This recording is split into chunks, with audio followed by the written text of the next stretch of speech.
Hello, जय श्री कृष्णा दोस्तों, कैसे हो आप लोग। चलिए, मैं एस्ट्रोलॉजर प्रियंका आप सबके यूट्यूब चैनल में स्वागत करती हूँ।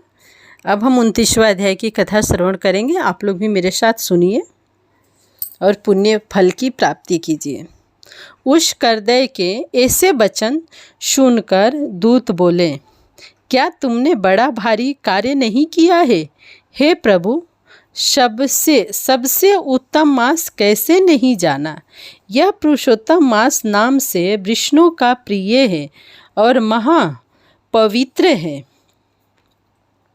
उसमें तुमने ऐसा तप किया है जो देवताओं को भी नहीं प्राप्त हो सकता। हे महाराज, वन में बंदर की देह में तुमने इसका प्रभाव नहीं जाना। अनजाने में मुख में रोग से तुम्हारा निराहार व्रत हो गया। तुमने बंदरपन की चंचलता से वृक्ष के फल तोड़ कर पृथ्वी पर फेंक दिए। उनसे दूसरे मनुष्य तृप्त हो गए और मुख के बड़े भारी दुख से पानी भी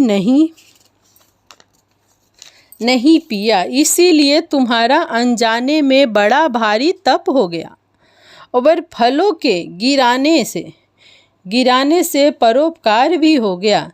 तीर्थ में 5 दिन गोते भी खाए।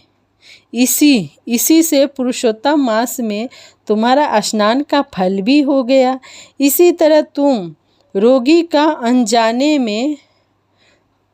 अनजाने तप हो गया, सो यह सब फल सफल हो गया। श्री नारायण बोले, इन प्रकार कहे हुए अपने भाग्य को सुनकर वह गौलोक जा करके प्राप्त हो गया। श्री नारायण बोले, इस आश्चर्य को देखकर सब देवता चकित हो गए और पुरुषोत्तम की प्रशंसा करते हुए सब अपने अपने स्थान को चले गए। नारद जी बोले, हे तपोधन, आपने दिन के प्रथम भाग का कृतज्ञ कहा, पिछले भाग का कृतज्ञ कहो। पिछले भाग का कृतज्ञ कैसे करना चाहिए, कृपया करके यह भी कहिए। श्री नारायण बोले, प्रातः काल कर्दमन विश्व के समान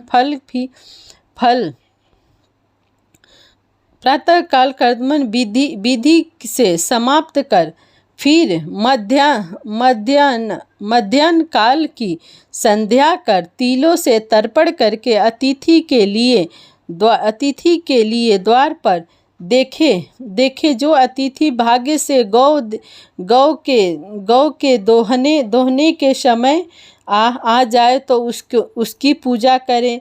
अत्यंत भक्ति से यथा भक्त शक्ति अन्न आदि से उसको संतुष्ट करे। भगवान यम कहते हैं कि फिर पूर्व की तरह मुख करके मौन होकर के शुद्ध सुंदर पात्र में अन्न की सराहना करते हुए भोजन करे। पहले स्वाहा के अंत में ओमकार का उच्चारण कर घी से लेपते हुए 5 आग्रह को बिना दांत लगाए जीवा से निगल जाए।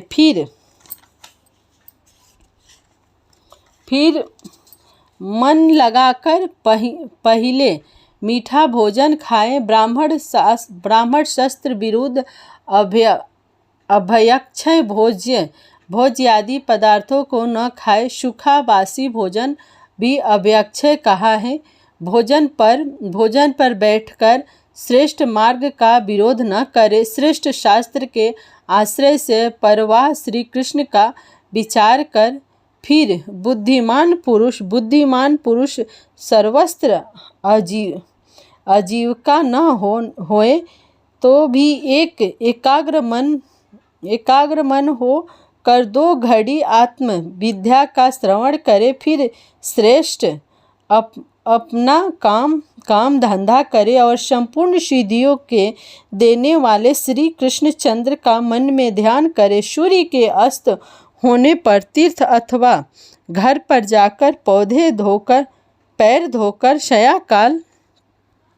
पैर धोकर शया काल की संध्या करे। शया काल को ध्यान करके अग्नि को आहुति दे करके अनुचरों सहित अल्प भोजन कर बैठ जाएं। भोजन कर तकिया आदि सहित कोमल शया पर जाएं। गृहस्थी पुरुष सदैव भली प्रकार से गृहस्थी के कर्मों को करें। हिंसा नहीं करनी चाहिए। सत्य बोलना, सब प्राणियों की रक्षा और दया करना सब गृहस्थियों के लिए धर्म कहे गए हैं। जय श्री कृष्णा दोस्तों, कैसे हो? जय श्री कृष्णा, जय माता जी। दोस्तों, कान्हा जी की कृपा आप लोगों पे बनी रहे। मैं एस्ट्रोलॉजर प्रियंका आप सबकी आपके यूट्यूब चैनल में स्वागत करती हूँ।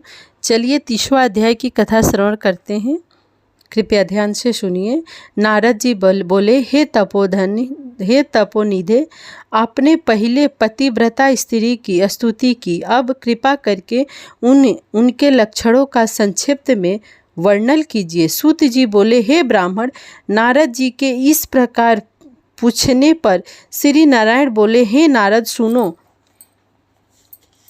मैंने पतिव्रता स्त्रियों के उत्तम लक्षण कहता हूँ। पति चाहे कुरूप हो या स्वरूप हो, चाहे श्रेष्ठ हो या स्वभाव वाला हो, रोग से युक्त हो या पिशाच क्रोधी हो, या मद पीने वाला हो या वृद्ध हो, या मूर्ख हो या गूंगा हो, या अंधा हो या बहरा हो, भयंकर हो तो भी पति के मन को आनंद दे। सास ससुर विशेष करके अपने पति की भक्ति करे, धर्म के कार्य में अनुकूल रहे और द्रव्य का संचय करे। जो सदैव घर के काम धंधे में समर्थ हो, आसन भोजन, मन सम्मान, मधुर भाषण, इनमें हमेशा घर की मुख्य स्त्री को चतुर रहना चाहिए। घर के खर्चे के लिए स्वामी ने जो द्रव्य दिया हो उसी से घर में खर्चे को चलाना तथा अपनी बुद्धि से कुछ बचा भी लेना चाहिए। दान के लिए दिए हुए द्रव्य को पाकर अपने ही पास नहीं रख लेना चाहिए। भर्ता की आज्ञा के बिना अपने बंधों को भी धन नहीं देना चाहिए। दूसरे बोलना नहीं, संतोष रखना यह पतिव्रता के लक्षण है। नारायण बोले, हे नारद, सब लोगों में देवता में पति के बारंबार और कोई भी देवता नहीं है। पति के प्रसन्नता से सब कामना पूरी होती है। प्रसन्नता से सब काम नष्ट हो, अप्रसन्नता से सब काम नष्ट हो जाता है। जय श्री कृष्ण दोस्तों, मेरी कथा अच्छी लग रही है। जय श्री कृष्ण दोस्तों, मैं एस्ट्रोलॉजर प्रियंका आप सबके यूट्यूब चैनल में स्वागत करती हूँ। और देखिए, कथा पूरा श्रवण कीजिए। मैं 3 कथा आप सोच रही हूँ डालूँ, आप लोग को पूरा संपूर्ण कथा सुनाना है। और मेरी कथा अच्छी लग रही है आप लोग को मेरे मुख से, तो आप इसको लाइक शेयर सब्सक्राइब जरूर करें।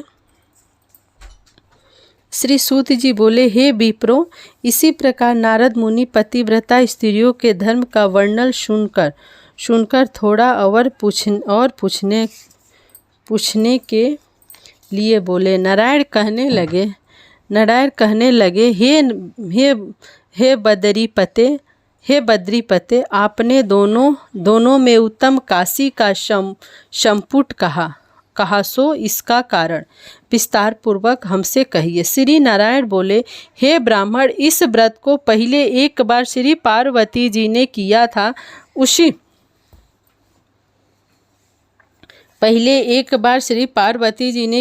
उसी समय श्री पार्वती जी ने श्री महादेव जी से पूछा, कौन सा उत्तम दान देना चाहिए जिससे मेरा पुरुषोत्तम का व्रत संपूर्ण हो जाए। श्री महादेव बोले, काशी का संपुट 30 मालपुए भरकर 7 धागे से लपेटकर विधिपूर्ण पूजन करे और व्रत की संपूर्णता के लिए ब्राह्मण को देवे।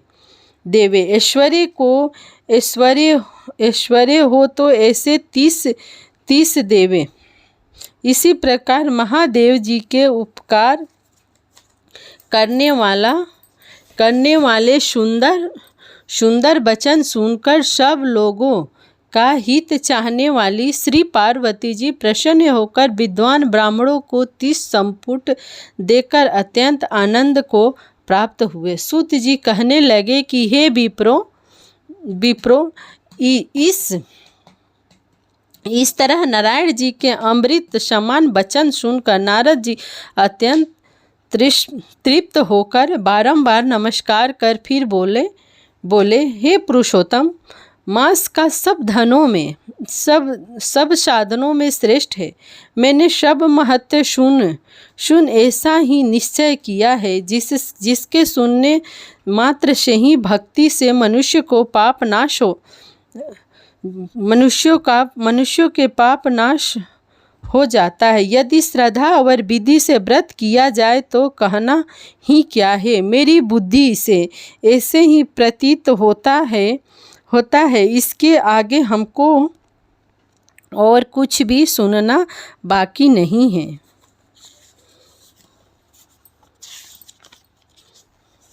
बाकी नहीं रहा, क्योंकि मैं इस कथा रूपी अमृत से अत्यंत तृप्त हो गया हूँ। इसी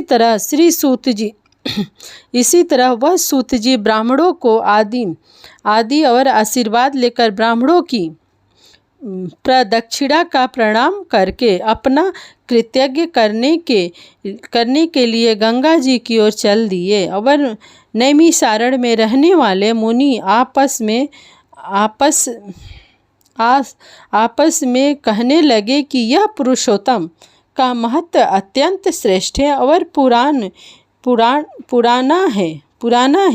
भक्त जनों को मनवांछित फल देने में कल्प वृक्ष के समान है। जय श्री कृष्ण दोस्तों। अब आप लोग को मेरी कथा मेरे मुख से पुरुषोत्तम मास की कथा आप लोगों ने श्रवण किया। अगर जो आप लोग को मेरी कथा अच्छा लगा होगा मेरे मुख से सुनने में, तो आप लोग इसको सब्सक्राइब, लाइक, शेयर और अपने नाते रिश्तेदार बंधुओं से भी सब्सक्राइब करवाइए। जय श्री कृष्ण, जय माता जी।